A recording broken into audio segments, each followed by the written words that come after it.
En el mismo proceso de la realización de pruebas también tenemos la validación. Y en el proceso de validación interviene de manera decisiva el cliente. Hay que tener en cuenta que estamos desarrollando una aplicación para terceros y que con estos los clientes son los que deciden si la aplicación se ajusta a los requerimientos establecidos en el análisis previo. En la validación se intentan descubrir los errores, pero desde el punto de vista de los requisitos funcionales y no funcionales. La validación del software se consigue mediante una serie de pruebas de caja negra que demuestran la conformidad con los requisitos. Un plan de prueba traza la clase de pruebas que se ha de llevar a cabo y un procedimiento de prueba define los casos de pruebas específicos en un intento por descubrir los errores de acuerdo con los requisitos que se plantearon en la planificación de un desarrollo de una aplicación web. Cuando se procede con cada caso de prueba de validación, se puede darse una de las dos condiciones siguientes. La primera es que las características de funcionamiento están de acuerdo con las especificaciones y son aceptables, ¿o no? Y la segunda es, se descubre una desviación de las especificaciones y se crea una lista de deficiencias. Las desviaciones o errores descubiertos en esta fase del proyecto raramente se pueden corregir antes de la terminación planificada, porque puede ser que de pronto de estas especificaciones erróneas o en estas desviaciones que se vieron en esta fase, puede implicar el mal funcionamiento en el desarrollo de nuestra aplicación.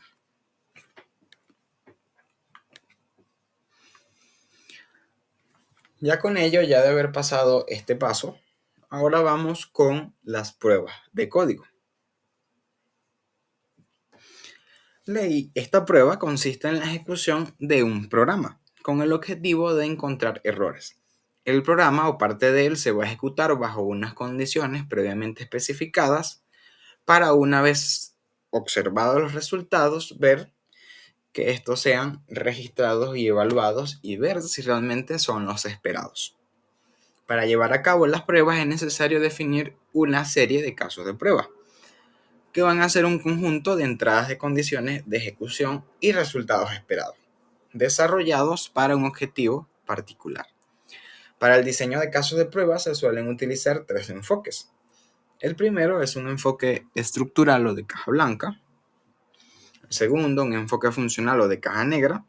Y el tercero, un enfoque aleatorio. Esto ya lo hemos conversado en el inicio de la clase. Si necesitas indagar un poco más, pues te invito a que busques un poco más sobre cómo puedes aplicar las pruebas del proceso en la caja negra, las pruebas de caja blanca y las pruebas de regresión o de un enfoque aleatorio. Dentro de las pruebas de código tenemos el cubrimiento. Esta tarea la realiza el programador o programadora y consiste en comprobar que los caminos definidos en el código se puede llegar a recorrer. Este tipo de prueba es de caja blanca, ya que nos vamos a centrar en el código de nuestra aplicación. Con este tipo de prueba lo que se pretende es comprobar que todas las funciones, sentencias, decisiones y condiciones se van a ejecutar. Por lo menos tenemos acá una función de prueba de ejemplo en donde recibe dos parámetros de entrada, dos valores enteros x y y. Y luego dentro tenemos una condición lógica donde si el valor de x es mayor a 0 y el valor de y es mayor a 0, entonces el valor de la variable z va a ser igual al valor de la variable x. Y por tanto vamos a retornar el valor de z. Considerando que esta función forma parte de un programa mayor, se considera lo siguiente.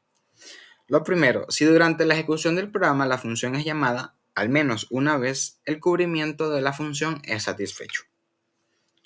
Lo segundo, el cubrimiento de sentencias para esta función será satisfecho si es invocada. Por ejemplo, como prueba, podemos pasar, al ejecutar la función prueba, podemos pasar por parámetro el valor 1 y 1, ya que en este caso cada línea de la función se ejecuta, incluida cuando z es igual a x. Cumple con la condición que se tiene de que ambos valores ingresados, tanto x y y, sean mayor a 0, y por tanto nuestro resultado de z va a ser igual a x, que por tanto es igual a 1. Por tercero, si invocamos a la función con prueba 1, 1 y prueba 0, 1, se satisfará el cubrimiento de decisión. En el primer caso, la condición se cumple y por tanto, pues z va a ser igual a x. Pero en el segundo caso, como los valores no cumplen con el condicional o con la condición que tiene dentro del método, pues simplemente va a dar un valor de falso. Y por cuarto, el cubrimiento de condición puede satisfacer si probamos con pruebas. Enviamos al método prueba el valor 1, 1, el valor 1, 0 y el valor 0, 0. En los dos primeros casos, cuando x es menor a 0, se evalúa a verdad, mientras que en el tercero se evalúa a falso. Al mismo tiempo, el primer caso hace que y sea mayor a 0, lo que es verdad, mientras el tercero lo hace falso.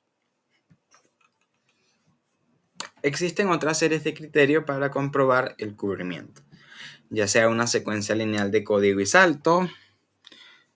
Podemos utilizar a JJ Patch cubrimiento y un cubrimiento de entrada y salida. Existen herramientas comerciales y también de software libre que permiten realizar pruebas de cubrimiento. Entre ellas, para Java nos encontramos con Clover. Si quieres saber un poco sobre Clover y cómo poder implementarlo, te invito a que lo hagas.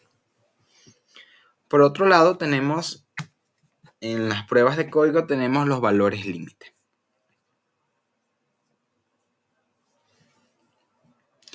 Veamos este ejemplo que tenemos acá. Tenemos dos funciones que reciben el parámetro x.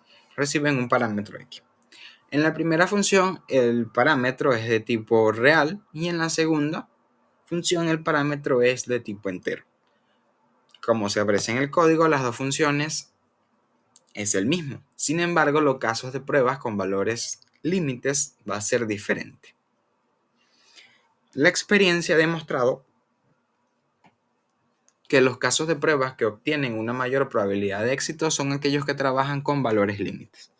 Esta técnica se puede utilizar como complementaria de las particiones equivalentes, pero se diferencia en que se suelen seleccionar no un conjunto de valores, sino unos pocos, en el límite de rango de valores aceptado por el componente a probar. Por ejemplo, supongamos que queremos probar el resultado de la ejecución de una función que recibe un parámetro x. Si el parámetro x de entrada tiene que ser mayor que 5,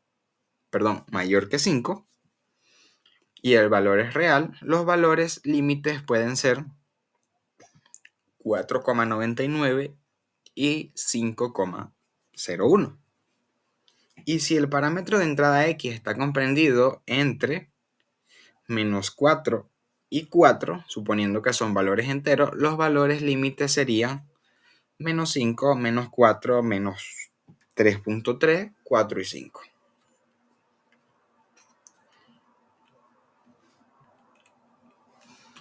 También tenemos en las pruebas de código tenemos las clases de equivalencia. La clase de equivalencia es un tipo de prueba funcional, en donde cada caso de prueba pretende cubrir el mayor número de entradas posible. Cada clase de equivalencia debe cumplir si un parámetro de entrada debe estar comprendido entre un determinado rango. Hay tres clases de equivalencia: por debajo, dentro y por encima. Si una entrada requiere un valor entre los de un conjunto, aparecen dos clases de equivalencia: dentro del conjunto o fuera de él. Si una entrada es booleana, hay dos clases, sí y no, true o false. Los mismos criterios se aplican a las salidas esperadas. Hay que intentar generar resultados en todas y cada una de las clases. Ahora, pues ya vimos las pruebas de códigos que se pueden realizar. Veamos ahora las normas de calidad. Los estándares que se han venido utilizando en la fase de pruebas de software son estándares BSI, estándares IEE de pruebas de software. Tenemos acá toda la documentación y los estándares que se utilizan en ese estándar. Y hay otros estándares sectoriales para la realización de pruebas de software. Sin embargo, estos estándares no cubren determinadas facetas en la fase de pruebas, como son la organización del proceso y la gestión de las pruebas, ya que presentan pocas pruebas funcionales y no funcionales. Ante esta problemática, la industria ha desarrollado las normas ISO IS 29119. Esta norma dice que la prueba de software pretende unificar una única forma. Todos los estándares de forma que proporciona vocabulario, procesos, documentación y técnicas para cubrir todo el ciclo de vida del software, desde estrategia de prueba para la organización y políticas de prueba, pruebas del proyecto de análisis de casos de prueba, diseño, ejecución, informe. Con este estándar se podrá realizar cualquier prueba para cualquier proyecto de desarrollo o mantenimiento de software. Pues para ello debes de conocer tal norma. Acá está una pequeña descripción sobre dicha norma, lo que te invito a que investigues y sepas un poco más sobre dicha norma.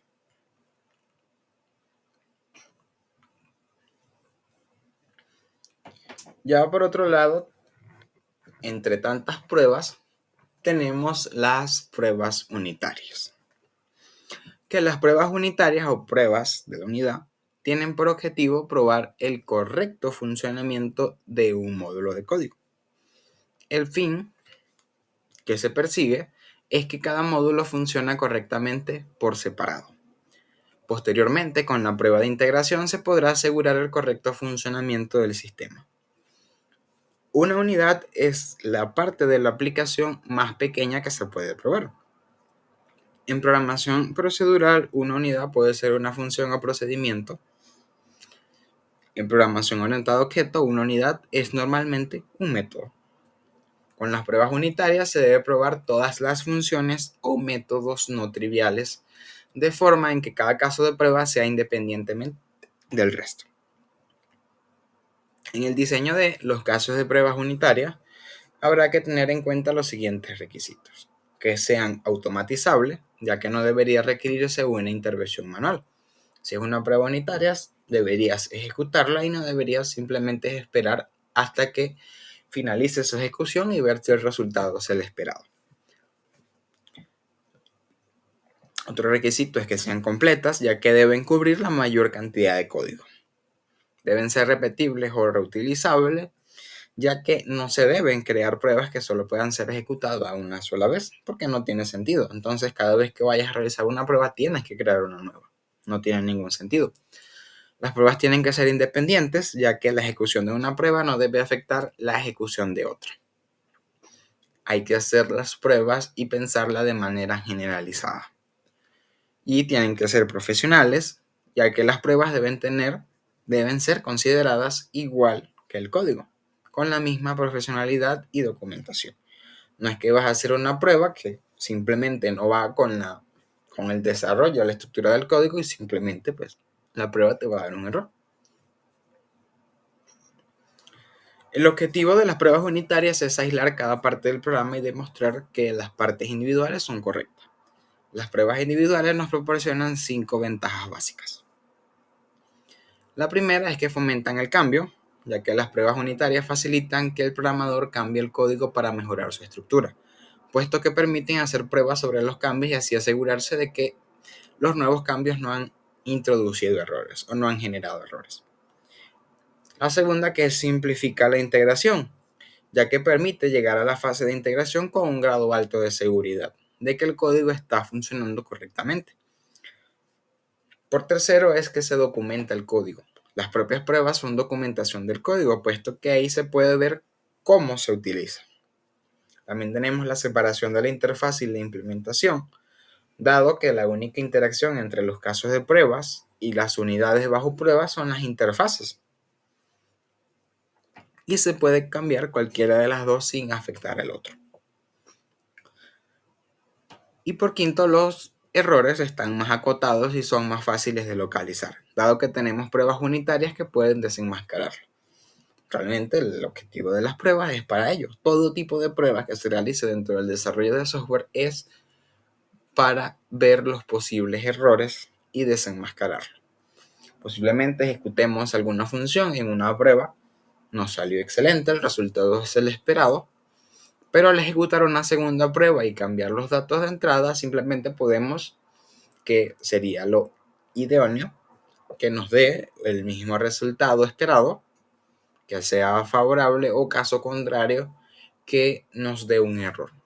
Y al darnos un error podemos ver de que dentro del funcionamiento hay algún tipo de bugs o algún tipo de error que nos está ocasionando una mal respuesta. Veamos ahora las herramientas que podemos utilizar en Java. Entre las herramientas que podemos encontrar en el mercado para poder realizar las pruebas, estas pueden ser JTiger, que es un framework de pruebas unitaria para Java 1.5. Es de código abierto a partir de Java 1.5. La capacidad para exportar informes en HTML, XML o texto plano. Es posible ejecutar casos de prueba de JUnit mediante un plugin.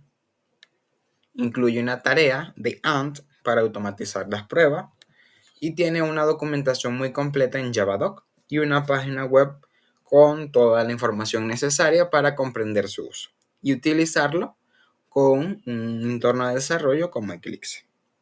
El framework incluye pruebas unitarias sobre sí mismo. También tenemos TestNG, que está inspirado en JUnit y NUnit.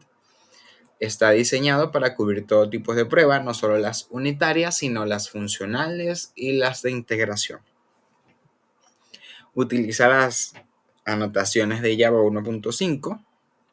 Es compatible con pruebas de JUnit, pues como está inspirado en él, se puede utilizar. Y tiene un soporte para el paso de parámetros a los métodos de prueba. Podemos instalar TestNG en Eclipse, NetBeans, a través de un plugin. Una vez compiladas las pruebas, estas se pueden invocar desde la línea de comando con una tarea de Ant o con un fichero de XML. También tenemos el famoso JUnit, que es un framework de pruebas unitarias.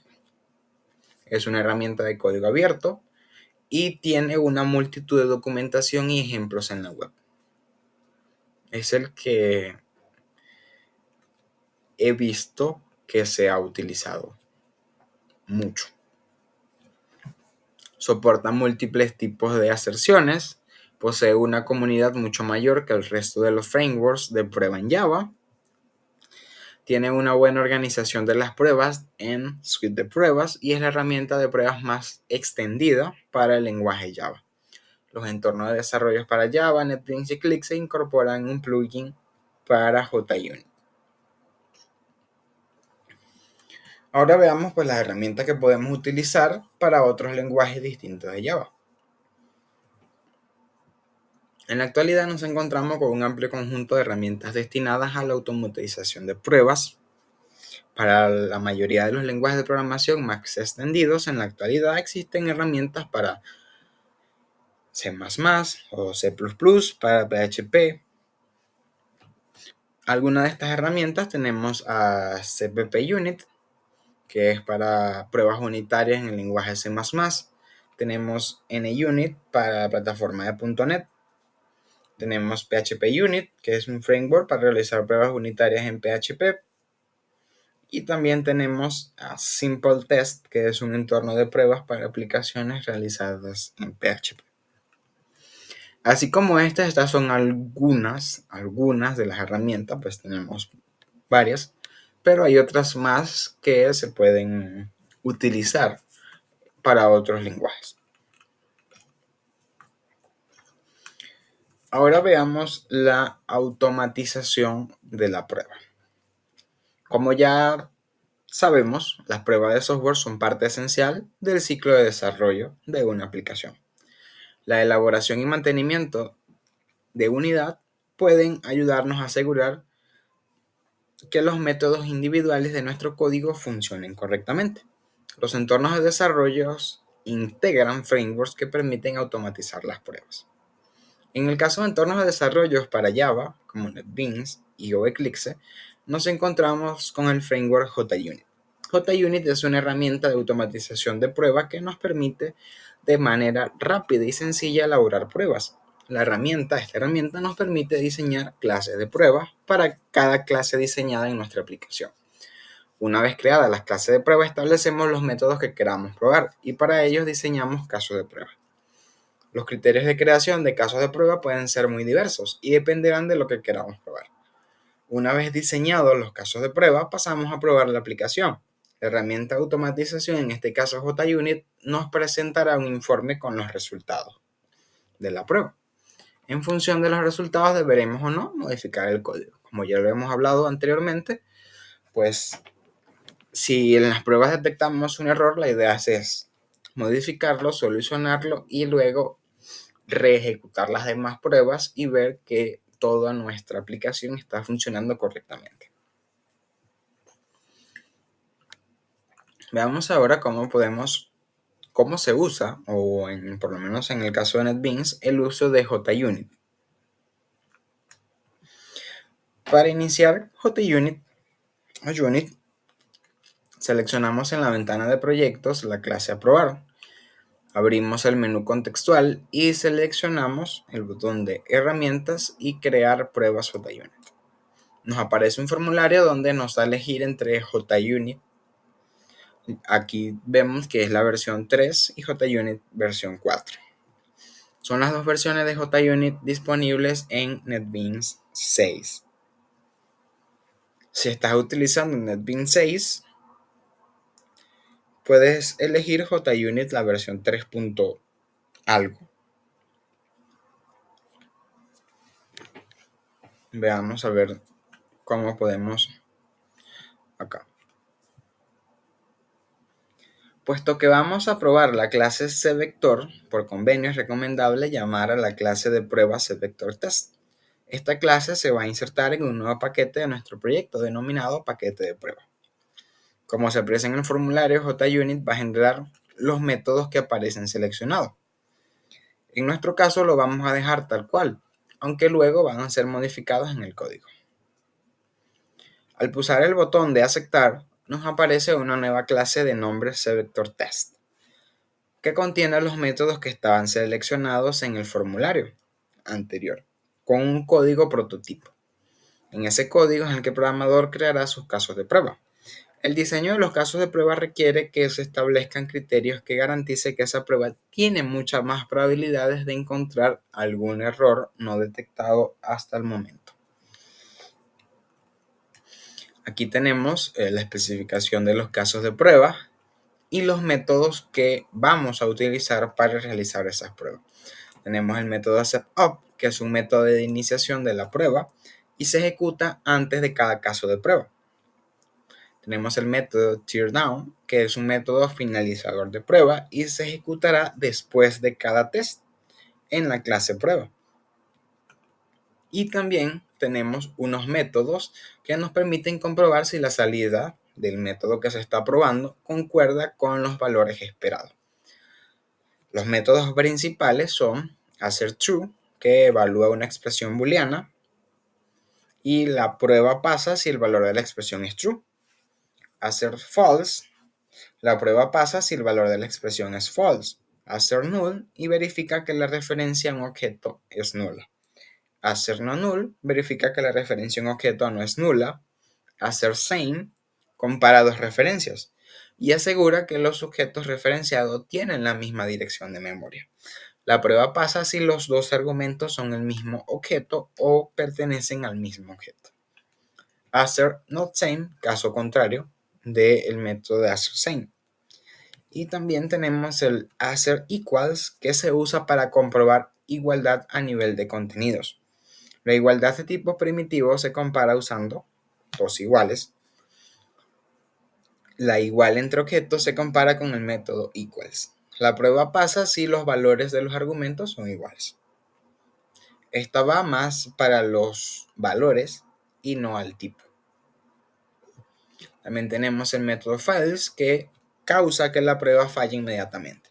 Se puede usar cuando la prueba indica un error o cuando se espera que el método que se esté probando llame a una excepción o se crea un error allí. En este punto nos disponemos a diseñar los métodos que necesitemos para los casos de prueba. Ejemplos de casos de pruebas pueden ser esto que tenemos acá. Ya una vez que tengamos instalado JUnit, nuestro plugin de JUnit, pues con la clase creada en el formulario podemos aplicar estas pruebas que vemos acá. Podemos incluirle estos datos. Ahora, estos tres métodos intentan probar algunos métodos de la clase CVector, que es la clase genérica que nos da JUnit. Para ello, teniendo seleccionado el proyecto, accederemos al menú contextual y pulsamos la opción Probar. La prueba sobre el método vector piso lleno ha sido un éxito, pero ha fallado la prueba sobre ordenar vector. Con esta información debemos comprobar que el caso de prueba está diseñado, en cuyo caso lo que se ha encontrado es un error en el diseño del método ordenar piso vector y hay que rediseñarlo. La ventaja de utilizar herramientas automatizadas es que se facilita la regresión, ya que tenemos diseñado el caso de prueba para el método, así que una vez rediseñado podemos volver a probarlo con el mismo caso de prueba. Si nos da un error, vemos qué está pasando, solucionamos, bien sea ya los parámetros o el error que está ejecutándose en la prueba, y ya luego, una vez que lo hayamos solventado, volvemos a reejecutar la prueba. Acá en este enlace podemos encontrar un ejemplo completo de prueba de la unidad con bins. Y ya por último, ya una vez que se hayan realizado todas las pruebas, todos los diferentes y distintos tipos de prueba, pues recurrimos a la documentación de la prueba. Como en otras etapas y tareas del desarrollo de aplicaciones, la documentación de las pruebas es un requisito indispensable para su correcta realización. Unas pruebas bien documentadas podrán también servir como base de conocimiento para futuras tareas de comprobación.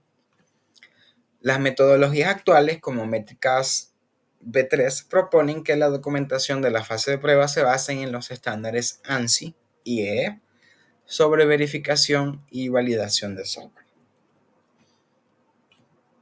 En propósito de los estándares ANSI y EE es describir un conjunto de documentos para las pruebas de software. Un documento de pruebas estándar puede facilitar la comunicación entre desarrolladores al suministrar un marco de referencia común. Los documentos que se van a generar son los siguientes. Hay que crear un plan de pruebas, que el plan de pruebas inicia el proceso de análisis del sistema. Hay que crear una especificación del diseño de pruebas, que es de la ampliación y detalle del plan de pruebas. Surge el documento especificación del diseño de pruebas. La especificación de un caso de prueba, donde los casos de prueba se concretan a partir de la especificación del diseño de pruebas.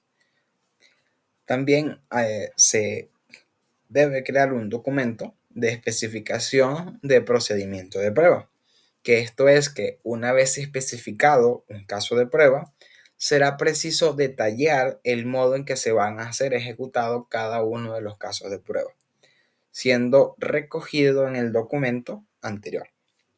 También tenemos un registro de pruebas, que es en donde se registran los sucesos o las respuestas que se vayan obteniendo a través de la ejecución de las pruebas.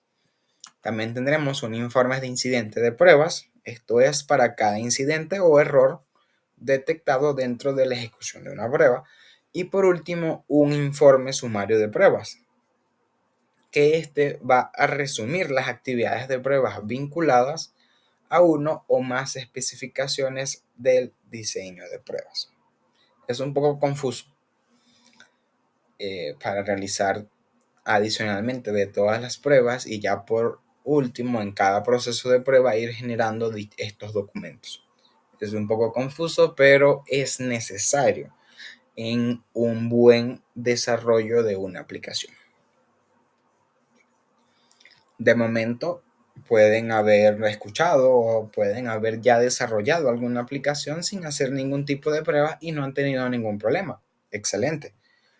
Pero puede darse el caso que de manera incremental se vayan agregando mejoras a ese desarrollo de aplicación que hayan realizado y por tanto al no tener una buena documentación el desarrollo se pueda ver afectado. O simplemente no se pueda dar una mejora incremental en el desarrollo de la aplicación por no haber hecho una buena planificación de desarrollo. Acá hay un anexo sobre la norma ISO IS 29119, que la vimos hace poco. Y pues nuevamente los invito a que lean un poco sobre esta norma. Digamos que hay una forma más especificada de todo lo que deben contener las pruebas o cómo o cuál es la información que debe tener cada prueba. Esto es todo por esta clase. Nos vemos en la próxima clase.